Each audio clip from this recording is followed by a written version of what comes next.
Hello everyone, this is me Saviya here. मैं आपके लिए लेकर आई हूँ एक और रीडिंग जो कि होगी उन लोगों के लिए जो जानना चाह रहे हैं कि आपका पर्सन क्या कहना चाहता है आपको। तो ये रीडिंग चेक कर सकते हो। As a shuffle the cards, कोशिश करो कि आप अपने पर्सन के बारे में सोचो, उसको विजुअलाइज करो, इमेजिन करो, ताकि हम उसकी एनर्जीज को टैप इन कर सकें। जस्ट बी माइंडफुल कि ये एक जनरल रीडिंग है, सबके साथ मैच कर भी सकती है और नहीं भी। सो जो बातें, जो मैसेजेस मैच करते हैं उन मैसेजेस को पिक करो और बाकी सबको छोड़ दो। अगर आप पर्सनल रीडिंग्स चाहते हो पेपॉल से या इजी पैसे पेमेंट कर सकते हो। सिर्फ तभी रीच आउट करो ताकि आपका भी टाइम वेस्ट नहीं हो और मेरा भी। सो लेट्स सी क्या है पर्सन के मन में जो वो कहना चाहते हैं। लेट्स फाइंड आउट क्या है मैसेज आपके पर्सन के आपके लिए, चाहे आप इन टच हो, आउट ऑफ टच हो। लेट्स सी क्या कहना चाहता है आपका पर्सन आपसे right now. I hope we reconcile soon. आप में से कुछ लोग राइट नाउ नो कॉन्टैक्ट में हो सकते हो पर्सन के साथ, और पर्सन विश करता है, डिजायर करता है कि आप दोनों एक दूसरे के साथ फिर से वापस आ सको। I would like to date you. आपका पर्सन आपसे कहना चाहता है कि वो आपको डेट करना चाहता है। आप में से कुछ लोगों के लिए आप क्रश के लिए भी देख सकते हो, आप करंट पार्टनर के लिए भी देख सकते हो। ये पर्सन आपको डेट करना चाहता है, और अगर आप नो कॉन्टैक्ट में हो तो डेफिनेटली ये आपके साथ पैचअप करना चाहते हैं। Just being near you is intoxicating. आपके पर्सन को लगता है कि आपके पास होने से उनको बहुत कुछ होता है। उनको लगता है कि अपना कंट्रोल वो लूज कर जाते हैं। आप उनके ऊपर, उनके थॉट्स के ऊपर, उनके माइंड के ऊपर डोमिनेंट हो जाते हो। इसलिए शायद वो आपसे थोड़ा दूर रहते हैं, या फिर इसलिए शायद वो आपके पास होना पसंद भी कर सकते हैं। Let's see more cards here. I left you before you could leave me. आपके पर्सन को डाउट है कि आप उसको छोड़ दोगे। अगर आप राइट नाउ कुछ डिफरेंट सा ऑकवर्ड सा बिहेवियर डील कर रहे हो पर्सन के एंड से, उसको कहीं ना कहीं लगता है कि आप उसको छोड़ दोगे। रीजन कुछ भी हो सकता है, हर किसी के लिए डिफरेंट होगा। कुछ लोगों के लिए हो सकता है कि पर्सन आपसे कुछ झूठ बोला है और वो जानता है कि अगर आपको सच पता चला तो आप उसे छोड़ दोगे। ये भी पॉसिबल है कि पर्सन आपको कमिटमेंट नहीं देगा तो आप उसे छोड़ दोगे। तो कहीं ना कहीं उसका फियर है किसी भी बात को लेकर कि वो उसने या तो कुछ ऐसा किया है या कुछ ऐसा करना है जिससे आप हर्ट होगे और आप उसको छोड़ दोगे।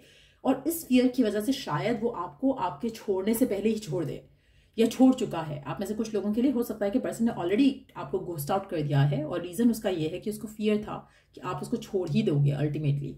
सो आई स्टॉक यू। आपका पर्सन कहना चाहता है कि वो आपको स्टॉक करता है, नजर रख रहा है आपके ऊपर, क्या चल रहा है क्या नहीं चल रहा आपकी लाइफ में सब जानता है। फेक आईडी से हो सकता है, बट यस नजर रख रहा है। I love day dreaming about you. आपका पर्सन कहना चाहता है कि वो आपके बारे में डे ड्रीम करना पसंद करता है। उसको अच्छा लगता है आपके बारे में सोचना, आपके बारे में इमेजिन करना, विशफुल होना।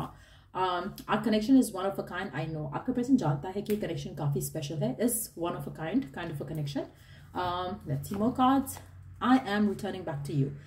आपका पर्सन आपसे कहना चाहता है कि नो डाउट जो भी सिचुएशन चल रही है राइट नाउ, चाहे फेवरेबल है या अगेंस्ट है कनेक्शन के, ये पर्सन आपके पास वापस आएगा। इसको भी पता है क्योंकि आपका जो कनेक्शन है वो स्पेशल है इसके लिए, और ये वापस आपके पास जरूर आएगा।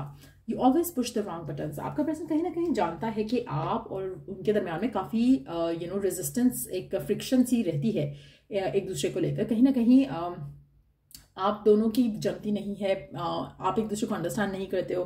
कुछ ना कुछ ऐसा होता है जो आप उसको कहते हो और उससे उसका मूड खराब हो जाता है या उसको टर्न ऑफ हो जाता है वो पर्सन। और कहीं ना कहीं ये भी जानता है पर्सन कि no matter whatever happens, ये बार बार आपके पास ही आते हैं, तो ये रिकन्सिलिएशन तो होगी ही। सो इवन दो कि आप अगर फाइट करते हो, आर्ग्यू करते हो और डिसाइड करते हो कि ठीक है अब हम दोबारा वापस नहीं आएंगे, you still gonna come back to each other. तो उनको ये चीज़ पता है, उनको ये भी पता है कि आप दोनों एक दूसरे को जो मर्जी कह लो, आप दोनों वापस एक दूसरे के पास आते हो। We must solve our issues. आपके पर्सन को लगता है कि आप दोनों को अपने इश्यूज जो है उसको सॉल्व करना चाहिए, उसका परमानेंट सोल्यूशन ढूंढना चाहिए, रादर देन कि एक बैंडेड के जैसे करंटली बस उसको सॉल्व कर लेते हो और टेम्परेरीली चीज़ें सही हो जाती हैं, फिर आप दोनों वापस आते हो, फिर सेम इश्यूज पे फाइट होता है। सो आपका पर्सन ये सब पैटर्न्स को अंडरस्टैंड कर रहे हैं। Please don't leave me. आपका पर्सन नहीं चाहता कि आप उसको लीव करो, उसको छोड़ दो और अपनी ज़िंदगी में आगे बढ़ो। I don't want drama. ना ही उसको ड्रामा चाहिए अपनी ज़िंदगी में आपके साथ या अदरवाइज भी। सो कहीं ना कहीं आपके पर्सन और आपके दरम्यान में जो मिसअंडरस्टैंडिंग्स होती हैं, जो इश्यूज होते हैं, पर्सन उनको इश्यूज को रिजॉल्व करना चाहता है और चाहता है कि आप दोनों चीज़ों को वर्कआउट करो और अंडरस्टैंड करो एक दूसरे को बेटर वे में। और नो डाउट आपका पर्सन आपको स्टॉप भी कर रहा है। चाहे इन टच हो या आउट ऑफ टच हो, दोनों सिचुएशन में। लेट्स सी कि और क्या चल रहा है पर्सन के मन में जो आपसे कहना चाहता है। थिंक ऑफ योर पर्सन, ताकि हम उनकी एनर्जीज को टैप इन कर सकें। क्या कहना चाहता है आपका पर्सन आपसे राइट नाउ, और क्या है पर्सन के मन में जो आपसे कहना चाहता है।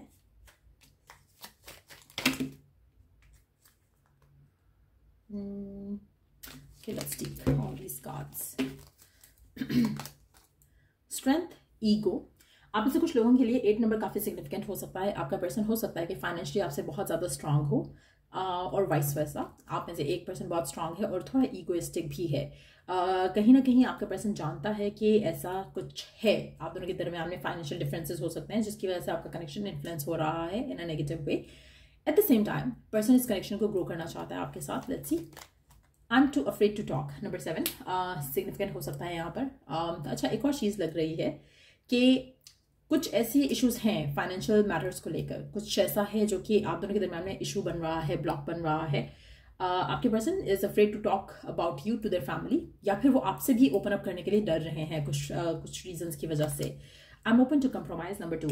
आप ऐसे कुछ लोगों के लिए मुझे लगता है कि आप दोनों के दरमियान में I am channelling the energy की जैसे फियरफुल है आपका पर्सन अपनी फैमिली से आपके बारे में बात करने के लिए, क्योंकि उसको लग रहा है कि ये रिलेशनशिप, ये रिश्ता आगे नहीं जा सकेगा, क्योंकि कुछ इश्यूज आएंगे इस कनेक्शन को लेकर, इस कनेक्शन के फ्यूचर को लेकर, जिसको शायद वो हल करना चाहेंगे, लेकिन एट द सेम टाइम थोड़ा डर भी रहे हैं उस बारे में बात करने से। सो कहीं ना कहीं आपको जानना चाहिए कि पर्सन थोड़ा ओपन अप तो हो रहा है इस बारे में ओपनली बात करने के लिए, लेकिन एट द सेम टाइम उसको लग रहा है कि वो दोनों चीज़ों को बैलेंस नहीं कर पाएगा। यू नो, अगर फैमिली इसको मना करेगी तो हो सकता है उसको फैमिली को छोड़ना पड़े या आपको छोड़ना पड़े, कुछ ऐसा हो सकता है, कुछ ऐसी पॉसिबिलिटी बन सकती है। सो वो बहुत फियरफुल है आपको लेकर, इस रिश्ते को लेकर आगे बात करने के लिए। लेकिन एक चीज़ को उसको क्लैरिटी आ रही है, एक चीज़ की समझ आ रही है, एक चीज़ की अंडरस्टैंडिंग वो कर पा रहा है कि अब शायद इज़ द टाइम जहाँ पर they have to take decision. वो अब चीज़ों को डिले नहीं कर सकते।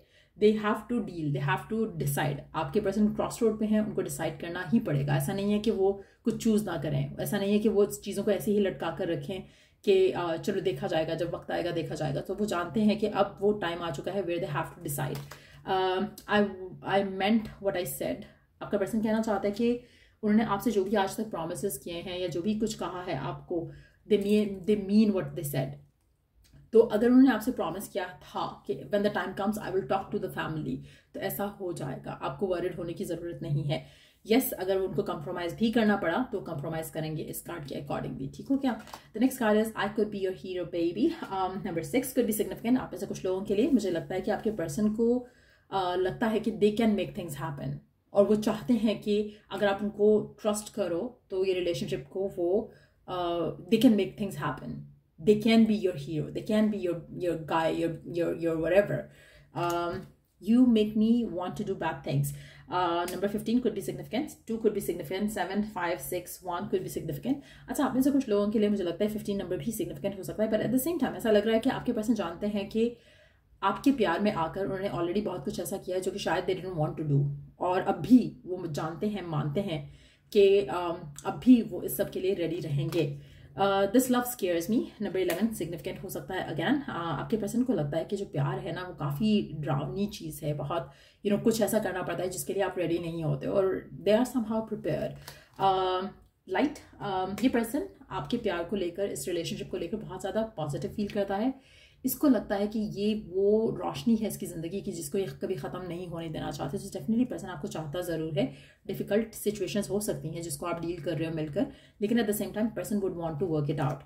मे बी आप ऐसे कुछ लोगों के लिए मुझे लगता है कि पर्सन के मन में डाउट्स हैं, फियर्स हैं, क्या होगा फ्यूचर में, लेकिन they still want to work it out. You hurt me but that's okay I guess. Number 9, आपके पर्सन को लगता है कि आप परफेक्ट हो, और अगर आप कभी उसे हर्ट भी कर देते तो वो कभी ही उसको दिल पे नहीं लेता। वो कहीं ना कहीं उसको फॉरगिव एंड फॉरगेट करने की कोशिश करता है। उसको लगता है कि मैंने ही कुछ ऐसा कहा होगा या मेरी वजह से ही कुछ ऐसा हुआ होगा। सो कहीं ना कहीं वो उसको जस्टिफाई करने की कोशिश करता है अपने एंड पे। I want a fresh start with you. आपका पर्सन आपके साथ एक नया चैप्टर स्टार्ट करना चाहता है। अगर आपको 11-11 बहुत दिखता है, दैट्स अ कंफर्मेशन कि आप दोनों का नया चैप्टर स्टार्ट हो जाएगा। 1 Ace of Wands. Again, we do have 1-1-1. 1-1, तो ऐसा लग रहा है कि अगर आप बहुत ज़्यादा 1-1-1 देखते हो या 1-1-1 देखते हो, तो इट्स अ बिग साइन कि आप बहुत क्लोज हो to have a new chapter with this person, और ये पर्सन आपको चाहता है, प्यार करता है, थोड़ा डरा हुआ हो सकता है, लेकिन एट द सेम टाइम ये चीज़ों को वर्क करेगा। यस, पर्सन रिकन्फर्म कर रहा है वो चीज़ कि वो वर्क करेगा, आपके साथ एक फ्रेश स्टार्ट लेना चाहता है, वो आपके लिए जितना पैशनेट है वो हर चीज़ पे कंप्रोमाइज़ कर सकता है, कुछ भी वो लूज़ करने के लिए रेडी है सिर्फ आपको पाने के लिए। I am in so much pain, आपका पर्सन आपसे कहना चाहता है कि वो आपके बगैर is always in pain. So do you even see me that way? कहीं ना कहीं आपके पर्सन को लगता है कि आप उनकी पेन को अंडरस्टैंड नहीं करते, आप उनको उस तरह से नहीं जानते हो। आपको लगता है कि शायद पर्सन आपको फॉर ग्रांटेड लेता है, person is not in love with you या इंटरेस्टेड नहीं है आप में, लेकिन ऐसा नहीं है। I am addicted to you, आपका पर्सन आपको रिवील करना चाहता है कि वो आपको बहुत चाहता है, आपके साथ रहना चाहता है, और वो एडिक्टेड है आपको लेकर। सो ये थे मैसेजेस आपके पर्सन के। अगर आपको इस रीडिंग से हेल्प मिला हो, गाइडेंस मिली हो, तो लाइक, शेयर और सब्सक्राइब जरूर करो। और till I do the next reading आप लोगों के लिए, टेक केयर एंड बाय।